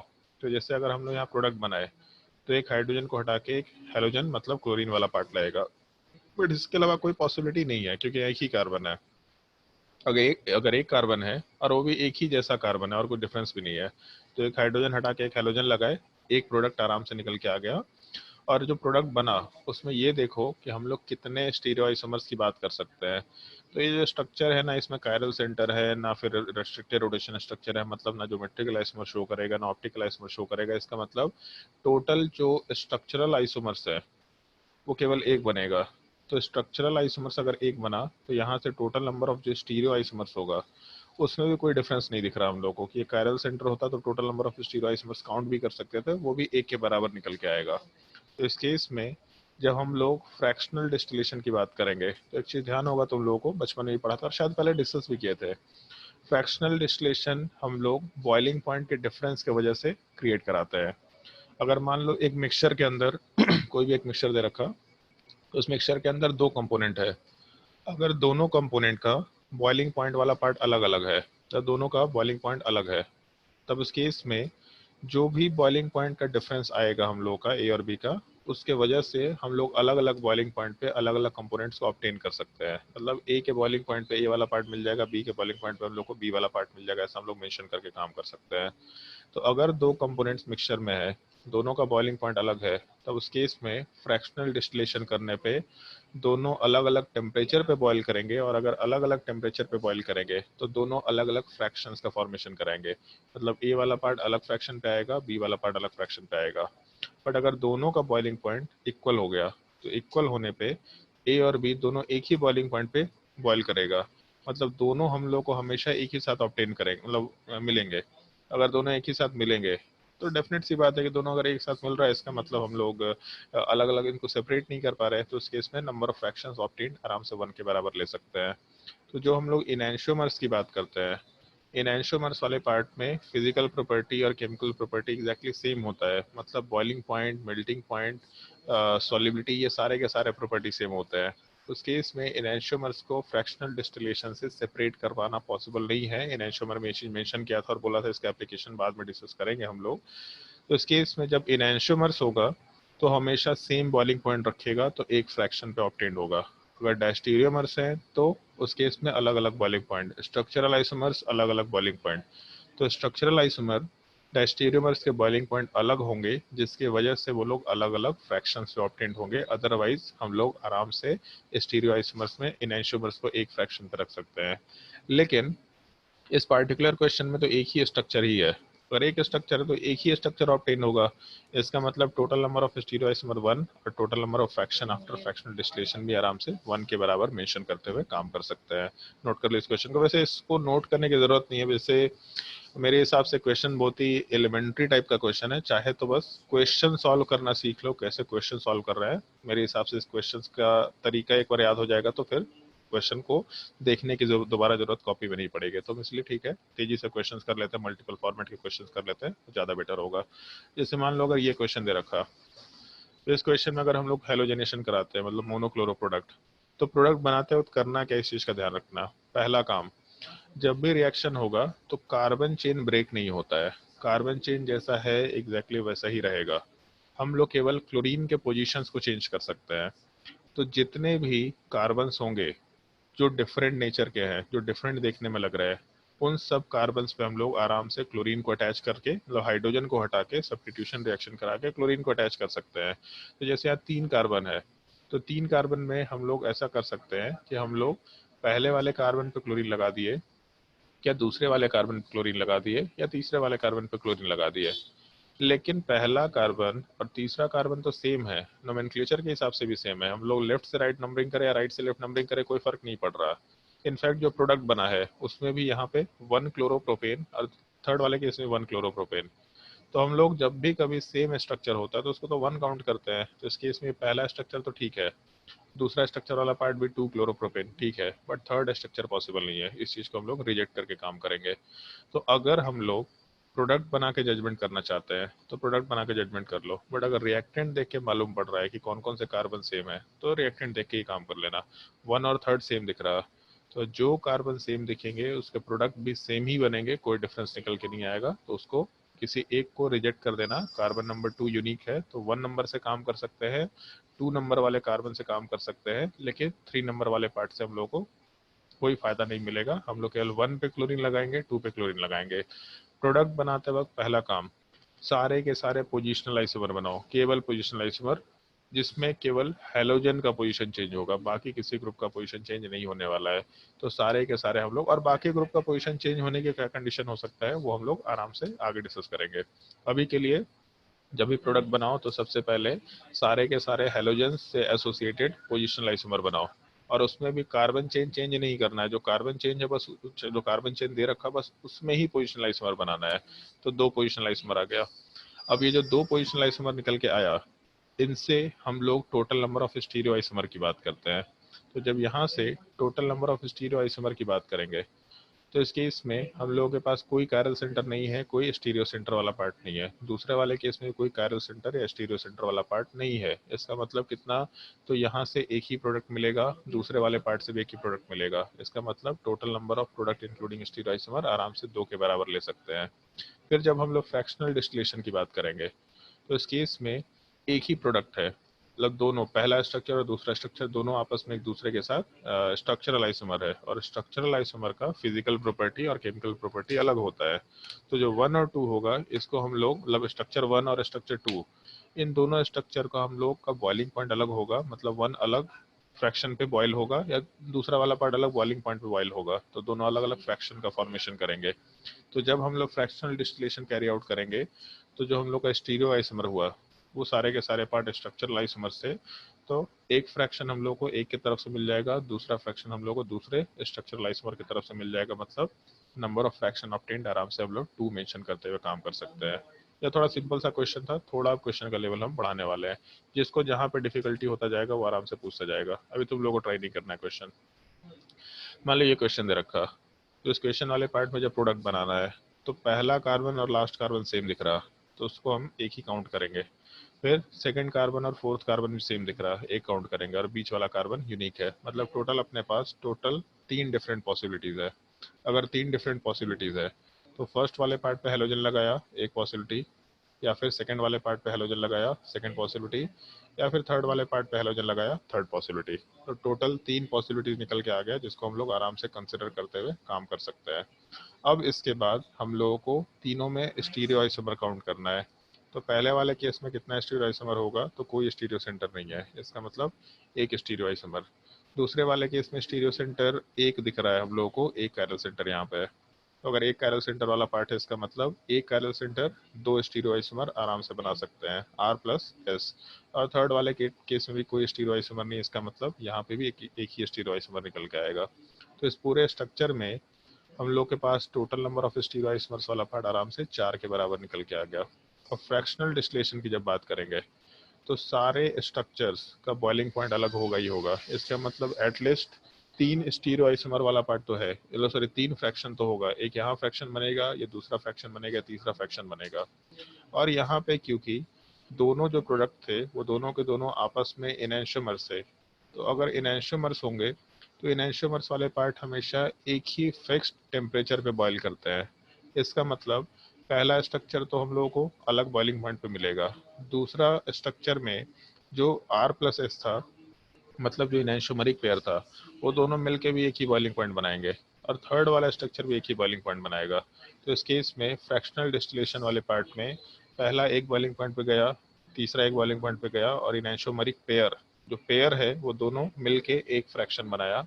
मतलब total number of fraction obtained after fractional distillation आराम से 3 के बराबर कंसिडर करते हुए काम कर सकते हैं। तो इस एक चीज का थोड़ा प्रोडक्ट बनाते वक्त ध्यान रखना होता है। एक और क्वेश्चन हम दे रहे हैं और उसके बाद फिर आगे क्वेश्चन तुमको ट्राई करना है। मान लो इस क्वेश्चन की बात करते हैं, तो इस क्वेश्चन वाले पार्ट में एक चीज का ध्यान रखना, क्योंकि हम लोग जब रिएक्शन करा रहे हैं तो रिएक्शन वाले पार्ट में हम लोग हमेशा हाइड्रोजन को रिप्लेस कर रहे हैं।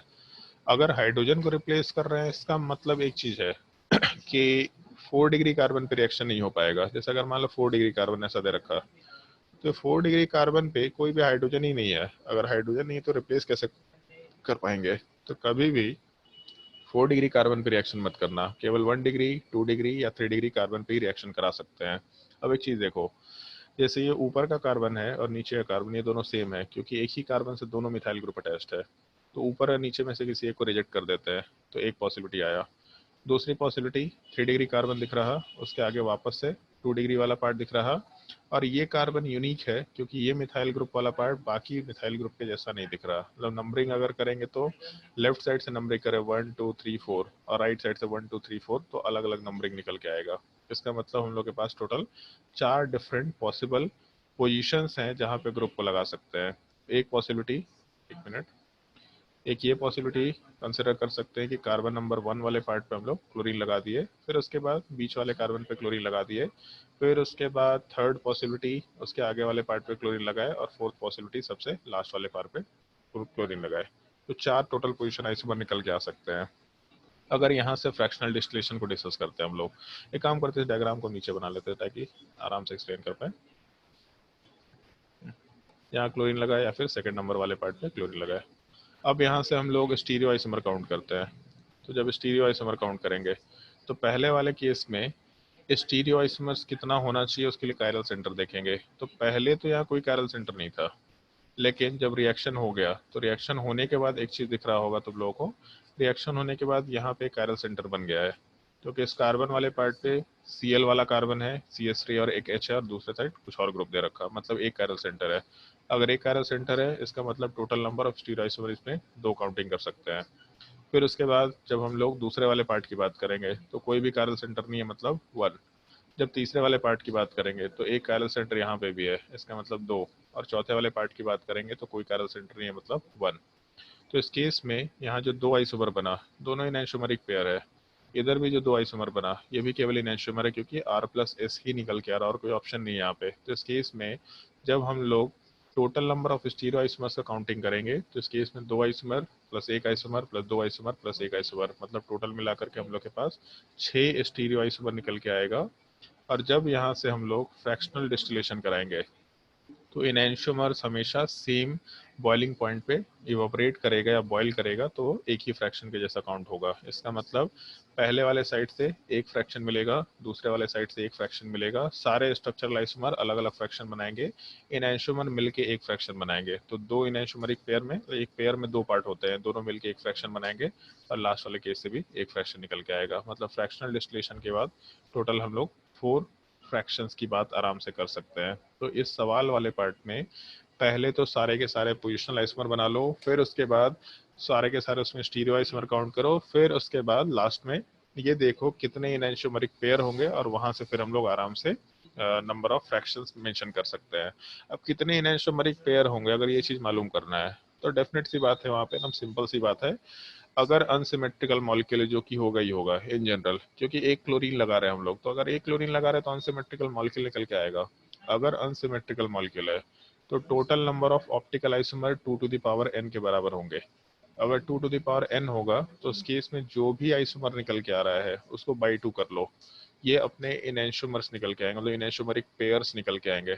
आपस में डायस्टीरियोमर हो सकते हैं, बट 2 मिलके एक इनैंशोमरिक पेयर, अगला 2 मिलके एक इनैंशोमरिक पेयर, अगला 2 मिलके एक इनैंशोमरिक पेयर। तो जो जो पेयर्स होंगे, जैसे ना जूता खरीदने गए तो 2 जूता मिलके एक पेयर, अगला 2 जूता मिलके एक पेयर, चप्पल मिलके एक पेयर, तो तीनों अलग अलग चीजें हैं, लेकिन पेयर के फॉर्म में इसको 3 में ब्रेक कर सकते हैं हम लोग। और दोनों जूता एक ही बॉइलिंग पॉइंट पे बॉयल होगा, मतलब बॉयल नहीं करेगा, बट मान के चले कि एक आदमी एक जूता पहनेगा तो दूसरा भी वही जूता पहनेगा।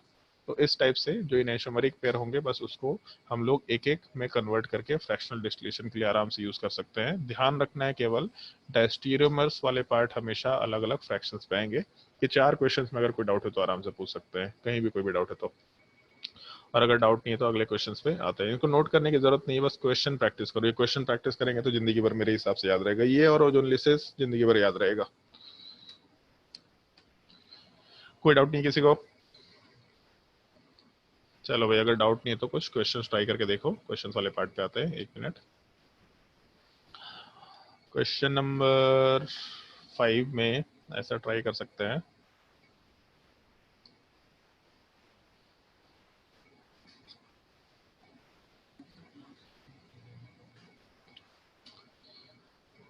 क्वेश्चन एक एक करके नोट करते जाओ। क्वेश्चन नंबर 5 नोट कर लो, फिर उसके बाद क्वेश्चन नंबर 6 वाला पार्ट एक काम करते हैं, हम यहीं पे लिखते चले जाते हैं, हम उसको अलग से नोट भी कर लेंगे। क्वेश्चन नंबर 6 वाले पार्ट में ये नोट कर लो।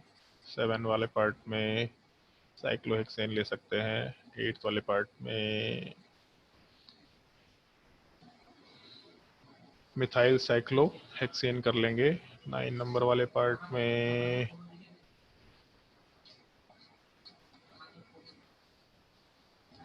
टेन नंबर वाले पार्ट में ऐसा कर लेते हैं।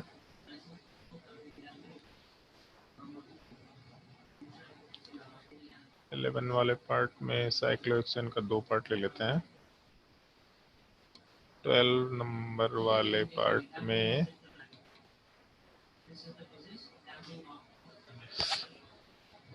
क्या लिया जाए भाई 12 वाले में? चलो 12th वाले में थोड़ा अच्छा सवाल डिस्कस कर लेते हैं।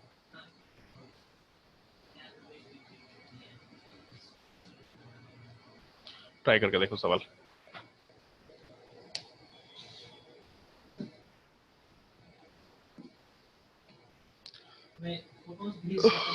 सारे क्वेश्चंस नोट कर लो एक बार, और जहां भी कहीं डाउट होगा आराम से पूछते जाना। ये सब क्वेश्चंस एकदम बेसिक टॉपिक्स हैं, इन सब चीज़ों से कनेक्ट बनना शुरू होगा धीरे धीरे। इन सब चीज़ों से ऑर्गेनिक केमिस्ट्री में कंफर्टेबल होना शुरू होंगे, उसके बाद धीरे धीरे मेरा स्पीड बढ़ता जाएगा बढ़ता जाएगा बढ़ता जाएगा, फिर उसके बाद हम पीछे मुड़ के नहीं देखने वाले हैं। अगर दिक्कत होगा तो अभी अपना दिक्कत क्लियर करके रखना, अदरवाइज आगे जाने के बाद दिक्कत आएगा ही आएगा और हम क्लियर भी नहीं करेंगे।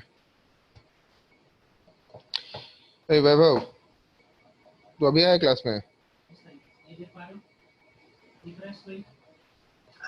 हाँ नहीं सर, 15 मिनट लेट है। 15 मिनट लेस? कितना सोता है बे तू? सर सोए नहीं, वो याद नहीं था, नोटिफिकेशन नहीं आता है। मौसम का मजा ले रहा था क्या?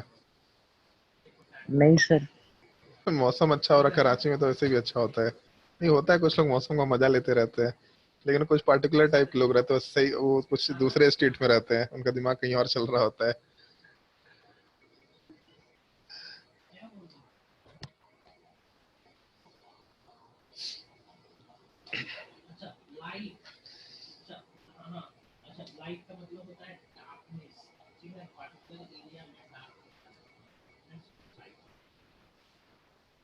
हम सारे क्वेश्चंस को नीचे नोट कर रहे हैं, तो नोट ट्राई करते रहना।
कुछ नंबरिंग में गलती की है क्या?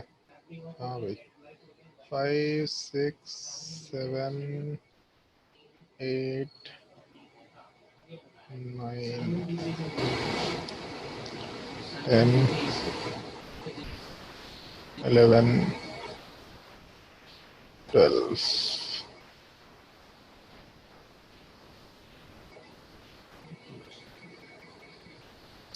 चलो भाई ट्राई करो सवाल। थोड़ा जल्दी ट्राई करना, 15 हुआ है, 5 मिनट का ही टाइम दे रहे हैं हम।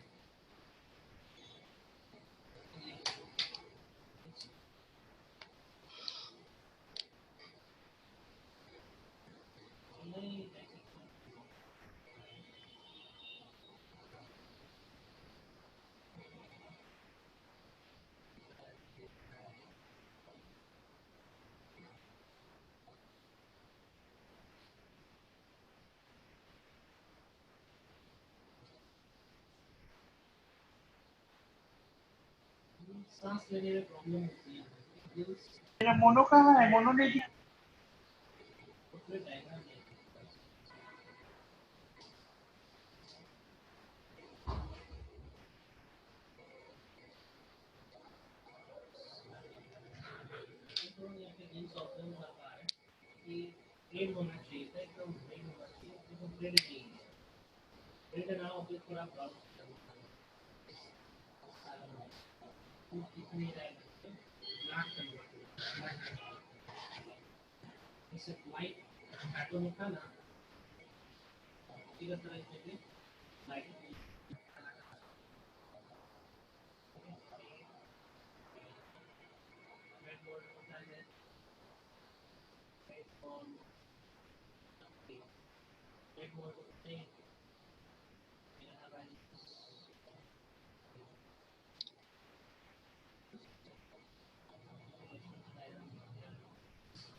क्वेश्चन नंबर 5 से लेके क्वेश्चन नंबर आगे तक कोई डाउट है?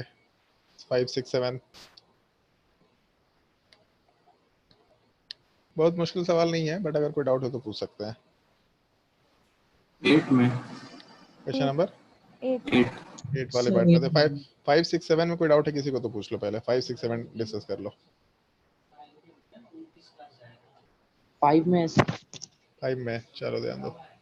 5 वाले पार्ट में जैसे अगर हम लोग सारे पोजिशनल आइसोमर बनाए तो एक चीज दिख रहा है, ये दोनों कार्बन सेम है आपस में और ये दोनों कार्बन भी सेम है, ठीक है। उसके अलावा अगर ढंग से देखो तो ये दोनों भी सेम है। तो 1 वाला पार्ट 2 के सेम है, 3 वाला पार्ट 4 से सेम है, और 1 वाला पार्ट 3 से भी सेम है। 1 equal to 3, 1 equal to 2, 2 equal to 3, तो सब बराबर निकल के आ जाएगा। अगर सब बराबर निकल के आ गया तो इस केस में चारों में से कोई भी पोजीशन डिफरेंट नहीं है एक्चुअल में।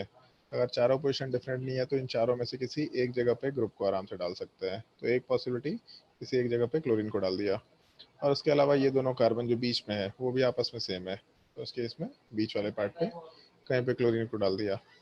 तो पहले वाले केस को अगर कंसिडर करें, मतलब total number of structural isomer की बात करें, पोजिशनल आइसोमर, तो 2 निकल के आएगा।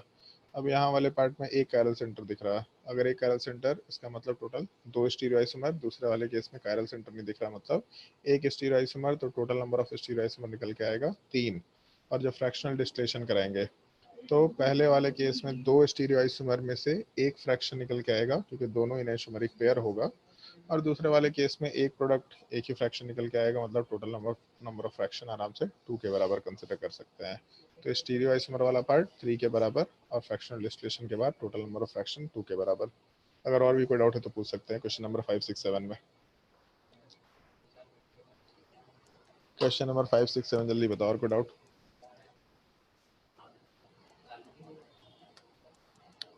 जल्दी बोलो 5, 6, 7। चलो क्वेश्चन नंबर 8 वाले पार्ट पे आते हैं। 8 में तो फिर डाउट होना चाहिए था, 8 वाले पार्ट को नीचे डिस्कस कर लेते हैं। जैसे पहले सारे के सारे हम लोगों को पोजिशनल आइसोमर बनाना है, तो ये कार्बन बिल्कुल यूनिक है, ये कार्बन यूनिक है। 8 का आंसर क्या है? 8 का आंसर क्या है?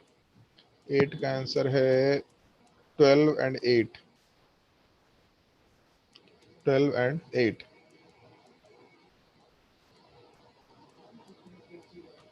हो गया सर।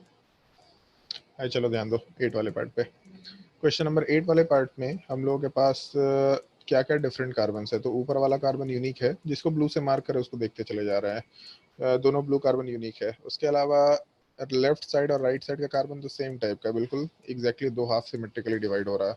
ये तीसरा यूनिक कार्बन। फिर उसके बाद यहाँ पे भी ये दोनों कार्बन सिमिलर टाइप का है, तो किसी एक को ले लिया, और ये भी कार्बन यूनिक है। तो 5 तो डिफरेंट कार्बन्स है। इसका मतलब एक चीज फिक्स है, 5 पोजिशनल आइसोमर तो बनेगा ही बनेगा। तो पहले 5 स्ट्रक्चर्स बना देते हैं हम, और उन 5 पोजिशनल आइसोमर के हिसाब से बात कर लेंगे हम लोग। तो पहले 5 स्ट्रक्चर बना लेते हैं, 3, 4 और सबसे लास्ट में 5। फिर उसके बाद हर एक जगह पे पोजिशनल आइसोमर बनाना है। तो पहले ऊपर वाले पे क्लोरीन लगाया, नीचे वाले पे क्लोरीन लगाया, थर्ड नंबर वाले पे क्लोरीन लगाया, फोर्थ वाले पे क्लोरीन लगाया, फिफ्थ वाले पार्ट पे क्लोरीन लगाया। तो 5 हम लोग को स्ट्रक्चर निकल के आ गए। अब उसके बाद जब स्टीरियो आइसोमर काउंट करेंगे तो इस केस में, पहले वाले केस में एक भी स्टीरियो आइसोमर नहीं होगा, 1 निकल के आएगा। दूसरे वाले केस में भी कायरल सेंटर नहीं है, ज्योमेट्रिकल आइसोमर पॉसिबल नहीं है, 1 निकल के आएगा। थर्ड वाले केस में 2 कायरल सेंटर है। अगर 2 कायरल सेंटर अनसिमेट्रिकल मॉलिक्यूल, मतलब 2 to the power 2, total 4 stereo isomer. उसके बाद वाले केस में भी 2 कायरल सेंटर, मतलब टोटल 4 स्टीरियो सेंटर। और लास्ट वाले केस को अगर कंसिडर करें तो स्टीरियो सेंटर तो नहीं है, लेकिन अगर ढंग से देखो तो इस केस में मॉलिक्यूल ज्योमेट्रिकल आइसोमर शो कर सकता है, मतलब सिस प्लस ट्रांस की पॉसिबिलिटी है यहाँ पे लास्ट वाले केस में। तो अगर सिस प्लस ट्रांस की पॉसिबिलिटी है तो उसके हिसाब से भी कंसिडरेशन लेके चल सकते हैं। मतलब total number of stereo isomers अगर कंसिडर करें तो 1, 2, 4, 6, 4, 10 और सिस प्लस ट्रांस, मतलब 2 स्टीरियो आइसोमर टोटल मिलाकर के हम लोग के पास स्ट्रक्चर हो जाएगा 12। अब फ्रैक्शनल डिस्टेंस, हाँ बोलो। 5वां वाले में स्टीरियो आइसोमरिज्म क्यों नहीं है? स्टीरियो आइसोमरिज्म तो है ही, सिस प्लस ट्रांस क्या है? स्टीरियो नहीं, आइसोमर नहीं है वो क्या? Optical isomerism. ये तो हम ना बता रहे, सब हम ही बता दे। कोई दिन रिवाइंड करो, अब तो रिकॉर्डिंग में चल रहा है। गोल्डन वर्ड्स और नॉट रिपीटेड ऐसा बोल भी नहीं सकते लोग, रिकॉर्डिंग देख सकते हैं सीधा जाके। रिकॉर्डिंग देखो, देखो स्टीरियो आइसोमर्स में कैसे काउंटिंग कर रहे थे। कायरल सेंटर है क्या उधर? नो जल्दी। हाँ, समझ गए। कायरल सेंटर नहीं तो ऑप्टिकल आइसोमर नहीं होगा। फिर जब फ्रैक्शनल डिस्टिलेशन की बात करेंगे तो पहले वाले केस में तो एक ही स्ट्रक्चर है, तो एक फ्रैक्शन देगा। दूसरे वाले केस में एक ही स्ट्रक्चर है, एक फ्रैक्शन देगा। थर्ड वाले केस में 4 स्ट्रक्चर है, तो 4 का मतलब हो गया 2 इनैंशोमरिक पेयर होगा। हमेशा इनैंशोमर पेयर में एग्जिस्ट करते हैं, मतलब 2 इनैंशोमरिक पेयर। अगर 2 इनैंशोमरिक पेयर तो यहाँ पे 2 अलग अलग फ्रैक्शंस आएंगे, क्योंकि जैसे मान लो ऐसा लेते हैं, R configuration, R S configuration, S R configuration, S S configuration. तो ये दोनों आपस में इनैंशोमर्स हैं, ये दोनों आपस में इनैंशोमर्स हैं, लेकिन ये दोनों पार्ट आपस में डायस्टीरियोमर्स हैं। और डायस्टीरियमर का फिजिकल प्रॉपर्टी अलग होता है। तो स्ट्रक्चर 2 और 3 एक फ्रैक्शन पे आएगा, एक बॉइलिंग पॉइंट रखेगा। स्ट्रक्चर 1 और 4 एक बॉइलिंग पॉइंट रखेगा, लेकिन स्ट्रक्चर 1 और 2 एक बॉइलिंग पॉइंट नहीं रख रहा क्योंकि डायस्टीरियमर्स है। तो हमेशा जितने भी ऑप्टिकली एक्टिव आइसोमर्स आएंगे उसका जस्ट आधा कर लो, वो इनएंशियोमेरिक पेयर्स होंगे, और हमेशा इनएंशियोमेरिक पेयर एक ही बॉइलिंग पॉइंट पे बॉयल हो रहे होंगे, मतलब एक ही फ्रैक्शन के जैसा पेयर होंगे। तो 4 में से हम लोग आराम से 2 पार्ट को कॉमन मान के 2 फ्रैक्शंस आफ्टर फ्रैक्शनल डिस्टिलेशन कर सकते हैं। नेक्स्ट वाले केस में भी सारे के सारे ऑप्टिकल आइसोमर्स है, तो यहाँ से भी 2 इनएंशियोमेरिक पेयर आएगा, और अगर 2 इनएंशियोमेरिक पेयर आएगा तो हम लोग 2 फ्रैक्शंस ले सकते हैं। और cis trans or geometrical isomer का बॉइलिंग पॉइंट मेल्टिंग पॉइंट अलग होता है, और in fact all geometrical isomers are diastereomers. तो इसका मतलब यहाँ पे भी बॉइलिंग पॉइंट अलग होगा, तो आराम से यहाँ पे 2 कंसिडर कर सकते हैं। तो टोटल 2 2 4 2 6 और 6 और 2 8 हम लोग फ्रैक्शनल डिस्टिलेशन के बाद टोटल नंबर ऑफ फ्रैक्शंस की बात कर सकते हैं। ये हम लोग के इस स्ट्रक्चर में निकल के आ जाना चाहिए। अगर किसी को डाउट है तो वापस से पूछ सकते हैं, और अगर डाउट नहीं है तो फिर बाकी क्वेश्चंस पे आ सकते हैं। क्वेश्चन नंबर 9 के बाद थोड़ा टाइम कम पड़ गया है, तो क्वेश्चन नंबर 9 10 11 12 हम होमवर्क के लिए दे रहे हैं, और इसका आंसर हम बता देते हैं। आंसर एक बार हम सोच के देख लेते हैं क्या होगा, और एक बार ट्राई करके देखना तुम लोग इनका आंसर, और नहीं आएगा तो नेक्स्ट क्लास में डिस्कशन कर लेंगे जिसको भी डाउट होगा। अगर हम लोग स्टीरियो आइसोमर की बात करेंगे तो 1 2 3, यहाँ निकालेंगे तो 2, यहाँ निकालेंगे तो 1, यहाँ निकालेंगे तो 2, स्टीरियो आइसोमर 5 हो जाएगा, और फ्रैक्शंस वाले पार्ट 3 हो जाएंगे। फिर उसके बाद क्वेश्चन नंबर 11 वाले पार्ट में 1 2 3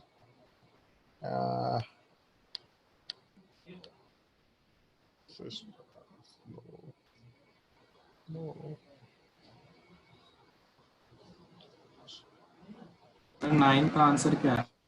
क्या 9 का आंसर लिख तो दिए साइड में 1 1।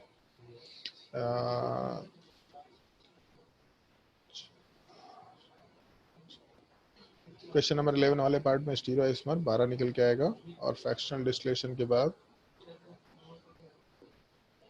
8 क्वेश्चन नंबर 11 में। क्वेश्चन नंबर 12 बहुत अच्छा सवाल है। क्वेश्चन नंबर 12 ब्लैंक स्पेस में काम करके देखो, ब्लैंक स्पेस में सोच के देखो, 2-3 बार पेशेंटली क्वेश्चन सॉल्व करके देखना, या फिर चलो ठीक है इसका आंसर बता ही देते हैं। स्टीरियो आइसोमर्स वाला पार्ट इसका 18 होगा, और फ्रैक्शनल डिस्टिलेशन के बाद कितना होगा ये सोच के देखना। स्टीरियो आइसोमर्स अगर 18 निकल के आएगा तो फ्रैक्शनल डिस्टिलेशन निकालना बहुत मुश्किल नहीं होना चाहिए।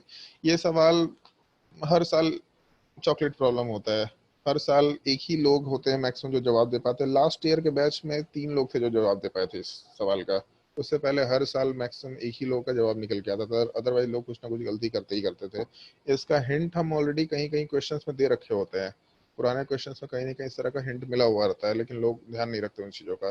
ट्राई करके देखना। Total number of stereo isomers, यहाँ चॉकलेट तो दे नहीं सकते क्योंकि ऑनलाइन डिलीवरी बंद है, उसमें मेरे पास कोई ऑप्शन नहीं है, बट अदरवाइज क्वेश्चन नंबर 12 अच्छा सवाल है, सोच के देखना। स्टीरियो आइसोमर्स फ्रैक्शनल डिस्टिलेशन के बाद कितने फ्रैक्शंस आएंगे वो चीज़ आंसर तुम लोग को ढूंढ के नेक्स्ट क्लास में आना है, तो नेक्स्ट क्लास में कंटिन्यू करेंगे आराम से। नेक्स्ट क्लास में मिलता है, आज के लिए इतना ही।